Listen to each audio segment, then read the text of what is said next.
La clé du succès. Je n'aime vraiment pas ce mot parce que signifie succès en fait? Pour chacun, il est différent. C'est un succès personnel, c'est du succès dans sa vie personnelle, dans sa vie affective, dans sa vie de parent. Alors j'aime pas le mot succès comme j'aime pas le mot réussir parce que réussir, ça veut dire quoi? Pour chacun, c'est différent. Dans le domaine de l'entreprise, c'est clair que je rencontre énormément de gens qui travaillent, qui réfléchissent, qui analysent et qui cherchent les conditions du succès. Et je peux vous dire qu'après plus de 30 ans d'intervention sous différentes formes dans les entreprises, eh bien, les clés essentielles, et en tous les cas la clé essentielle de la réussite, c'est l'empathie. L'empathie, mais pas que. La deuxième clé, qui est vraiment démontrée et qui prend de plus en plus d'envergure, ce sont les valeurs humanistes. Et la troisième, c'est la compréhension, la capacité à analyser, connaître, s'adapter au contexte. Parce qu'en fait, il y a des contextes porteurs de réussite et d'autres qui ne le sont pas. Et les contextes, évidemment, ils sont multifactoriels en termes d'informations, d'éléments spécifiques. Le contexte, c'est un territoire, mais ce sont aussi des humains, ce sont aussi des réglementations, des états d'esprit, des cultures, qui font que dans certaines situations, pour certains types d'activités, on est porté par ce contexte. Et ça, un de mes mentors, grand avocat fiscaliste, me disait, la plupart des entreprises qui échouent, ce sont celles qui n'ont pas pris en considération le contexte et qui n'ont pas exploité dans les meilleures conditions possibles le meilleur contexte possible pour elles. Bref, beaucoup de gens créent leur entreprise, ça c'est un autre point, ils ne pensent pas forcément à ces trois clés. Pourquoi? Parce qu'ils ne créent pas leur entreprise pour créer du sens ou pour exprimer des talents ou pour offrir le meilleur aux autres, pour rendre service. Ils créent leurs entreprises pour être populaires, pour faire du buzz, pour faire du fric, pour être sur la map, comme on dit. Or, je ne crois pas que ça, ce soit un projet d'entreprise. D'ailleurs, la plupart des grands dirigeants d'entreprise vous le diront. Et les mêmes grands dirigeants d'entreprise, on ne les connaît pas, ils sont discrets, ils en ont strictement rien à fiche d'être mis en lumière. Alors de ce fait, ceux qui pensent qu'il faut créer une entreprise pour faire du fric, ou qu'il leur est pour eux, pour leur ego, nécessaire de créer une entreprise, pour multiples raisons. Moi, j'ai rencontré des chefs d'entreprise qui m'avaient dit qu'ils avaient soit racheté, soit créé leurs entreprises pour montrer à leur père qu'ils étaient meilleurs qu'eux. Hein, je ne vous l'invente pas. Hein. Bien, évidemment, ces gens-là, ils sont à la recherche de la potion magique, la solution, la clé. Alors, ils peuvent chercher longtemps, et à mon avis, soit ils sont partis sur une idée correcte, mais ils se feront reprendre par quelqu'un d'autre qui, lui, donnera du sens à l'entreprise et sera dans cette dimension d'ambition altruiste dont je parle souvent dans mes travaux sur la symbiocratie. Et alors peut-être que cette entreprise en question aura des chances de réussir. Mais là, je vous parle un peu en synthèse et en caricature. En fait, le but de mon intervention aujourd'hui, c'est beaucoup plus de vous dire que depuis des centaines d'années, et certainement de façon encore plus forte aujourd'hui, du fait des changements, des crises et de leurs conséquences que nous sommes en train de vivre, l'empathie et les valeurs humanistes sont de plus en plus des facteurs de réussite. Bien sûr, il y a des recettes, des processus qui d'ailleurs remplissent des étagères entières. Mais la plupart des recettes proposées fonctionnent magnifiquement dans certains contextes et absolument pas dans d'autres contextes. Et c'est ça, justement, cette troisième clé qu'il faut prendre en considération. En fait, ce dont je vous parle, ces trois clés qui, lorsque vous les mettez en symbiose, provoquent une forme de réaction alchimique positive, elles fonctionnent lorsque vous les alignez au niveau de votre cœur et de votre esprit dans un contexte favorable. Et l'analyse de la plupart des grands succès ne repose donc pas sur cette volonté matérialiste d'être riche et célèbre. D'ailleurs, vous le savez, le nombre d'études marketing qui se sont avérées erronées, le nombre de données stratégiques soi-disant solides qui ont conduit des entreprises dans le chaos, on les compte par centaines, voire par milliers.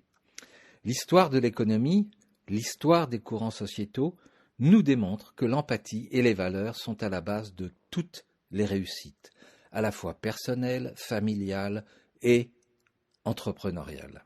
Mais vous allez me dire, ok, mais l'empathie dans une entreprise, ça c'est un truc bisounours, on fait plaisir à tout le monde, on s'écoute, on parle, on se réunit. Non, pas du tout.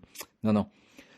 L'empathie, c'est cette capacité à capter les courants, les modes, les besoins, les attentes, les frustrations, les insatisfactions de l'autre, des autres. L'empathie est sans doute une capacité à transformer consciemment ou inconsciemment toutes ces informations en produits et services, en les entourant bien sûr de valeurs humanistes fondamentales. Tout cet ensemble d'informations perçues, parfois même de façon vibratoire et intuitive, déclenche notre créativité, nous ouvre les champs des possibles et nous permet de développer des talents, aussi bien pour nous que pour tous ceux qui nous entourent. Comment, alors vous allez me dire, comment développer son empathie, sa capacité à comprendre les autres, à créer, à mettre en place les moyens humains et matériels qui répondent aux attentes conscientes et inconscientes de l'autre et des autres? Eh bien, certains le font intuitivement et ça marche très très bien, mais ça se développe, ça fait partie des talents qu'on peut développer. Tout est dans la rencontre, l'écoute, l'art de poser des questions, la capacité à se confronter avec des domaines inconnus, des expertises différentes.